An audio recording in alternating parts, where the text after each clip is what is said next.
देखिपे केते क्रिप्सी है chicken T KFC भली क्रिप्सी चिकेन पॉपकॉर्न घरे बनवा को चाहूँगी कि आज मु देखी क्रिप्सी चिकेन पॉपकॉर्न रो सीक्रेट रेसिपी जोटा कि बाहर पूरापूरी भाव में क्रंची और भितर पूरापूरी भाव में जुसी जोटा कि पिला माने खाया बहुत ही पसंद करेंगे और बड़ मैंने एंजॉय करेंगे और मार्केट रू चिकेन पॉपकॉर्न किणवा आपण मैंने भूली जिवे आउ ए क्रिप्सी चिकेन पॉपकॉर्न सहित जदि मेयोनीज किंबा टमाटो केचप हो जाए ताहाल तो जमीगला।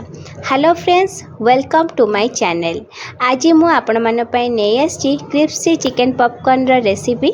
ए वीडियोटी जदि आपण मानो को भल लागिवो लाइक करनेबे, चैनल नुआ थिले सब्सक्राइब करनेबे, पेज को फॉलो निश्चय करनेबे जहा द्वारा कि नुआ नुआ वीडियो रो नोटिफिकेशन आपण मानो पाखरे पहुंची जिवो। तो चलंतु स्टार्ट करबा आज रो रेसिपी। क्रिप्सी चिकेन पॉपकॉर्न पाई कि एठी मो 700 ग्राम रो बोनलेस चिकेन नहीं आइछि।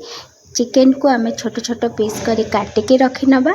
चिकेन रे बे ऐड करबा लूण, से भी स्वाद अनुसार आपण आपण क्वांटिटी अनुसार कम बेसी मध्य करि परिबे। एबे एथि मु गोटे चम्मच चिकेन मसला पाउडर ऐड करछि, ता सहित गोटे चम्मच एठी मु एवरेस्ट तीखा लाल जोटा कि टिके कम राग हुए लंका गुंड ऐड करछि, ता सहित गोटे चम्मच गोलमरिच गुंड, 2 चम्मच एठी मु कॉर्नफ्लोर ऐड करने छी। एबे पॉपकॉर्न रो टेस्ट को 2 गुना बढ़ाया पाई कि एठी मु हाफ कप एठी मु मिल्क ऐड करछि। मिल्क ऐड करबा द्वारा पॉपकॉर्न जो टेस्ट सेटा बहुत सुंदर भाव में आसी थाए। कहीं भी कहबेनी ये नॉर्मली आपण घरे बनई पूरा लगे आपण बाहर जमती केएफसी स्टाइल से भली भाव ही बने कि आपण आनी, बट जहाँ भी होता टेस्ट बहुत ही बढ़िया लगे। मु तो कभी केएफसी टारू टेस्ट यार बहुत ही बढ़िया आसी थाए। एबे याको आमे भल भाव में मिक्स करनबा और 2 घंटा मैरिनेट कर रखी नबा, से भी फ्रीज रे। 2 घंटा परे याको आमे फ्राई करबा। फ्राए करिया पई कि एबे चलंतु गोटे बैटर बनेबा। सेति पई कि एठी मु गोटे कप नै आइछि मैदा बा फ्लोर, ता सहित स्वाद अनुसार लूण, सेम चिकेन मसला पाउडर, गोलमरिच गुंड आउ किछि लंका गुंड को आमे ऐड करनबा। अल्प अल्प पानी देके गोटे बढ़िया से बैटर बनेबा। बेसी मोटा बा बेसी पतला बनेबेनी, जेमती आमे चिकेन पकोड़ा बनाउ गोटे सेही भली भाव में बैटर बनेबा। तो एठी चलंतु बैटर एठी हमर रेडी हे गलानी। एबे एथिरे मु ऐड करूची कस्तूरी मेथी, टिके हाथ रे दली दे पकई देबे, देखिबे टेस्ट बहुत ही बढ़िया आसी थाए और स्मेल बहुत ही बढ़िया आसी थाए। एटा ही होची सीक्रेट रेसिपी पॉपकॉर्न रो, जोटा कि आपण स्किप न करले आराम से देखि परिबे। अल्प टिके खीर ऐड करिवे, कस्तूरी मेथी ऐड करिवे, देखिबे बहुत ही सुंदर टेस्ट आस्ते पॉपकॉर्न रो। एठी देखंतु एठी मु अलगा भाव में गोटे कप सेम नै आइछि मैदा। एठी आपण चाहे कॉर्नफ्लोर मध्य ऐड कर पारिबे, बट मैदा सहित कॉर्नफ्लोर ऐड करिवे। खाली कॉर्नफ्लोर ऐड करिवेनी। चिकेन को टिके फास्ट बैटर रे डिप करिवा, ताहा परे एई फ्लोर रे आमे ऐड कर देबे। एई भली भाव रे तेल गरम थिबो, मीडियम फ्लेम कर देबे। तापरे एहा को आमे गोटे गोटे पकेबे, देखिबे बहुत ही सुंदर आस्तिबो। और बेसी लो कि बेसी हाई फ्लेम में रखिबेनी। चिकेन टी पूरा गोल्डन कलर हवा जे यहाँ को आमे फ्राई करनबा।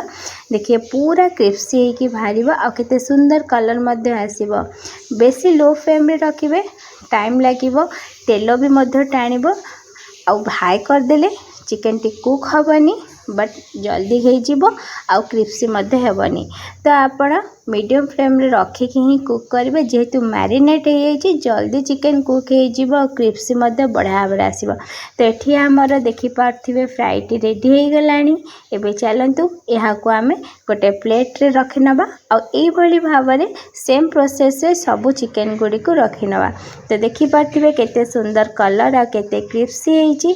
एहा को गरम गरम एहा को सर्व करिवे आपण टमाटो सॉस सहित मेयोनीज सहित, किंबा जदि चाहूँगी मस्टर्ड सॉस रे मध्य सर्व कर पारिबे। देखिए बहुत ही सुंदर लगता है। ऊपर टिके चाट मसला पकई देबे, टिके हल्का लेमन जूस पकई देबे, बस हो गला एठी हमर पॉपकॉर्न। पिलांकर डिमांड तो यहाँ कहीं कौन इवनिंग स्नैक्स होता पार्टी रे होता जेकोसी घर जदि आप गेस्ट आसले तो एमती बस रेडी कर रखी नथिबे, गरमा गरम छाणिकी सर्व करने। होप ये वीडियोटी आपण मानक भल लगी घरे ये रेसिपी को निश्चय थे ट्राई करंतु केमती होइछि मते कमेंट बॉक्स रे कमेंट करके निहाती जणेबे। रहुची पुणी देखा गोटे वीडियो रे। एंजॉय करंतु चिकेन पॉपकॉर्न। Bye bye.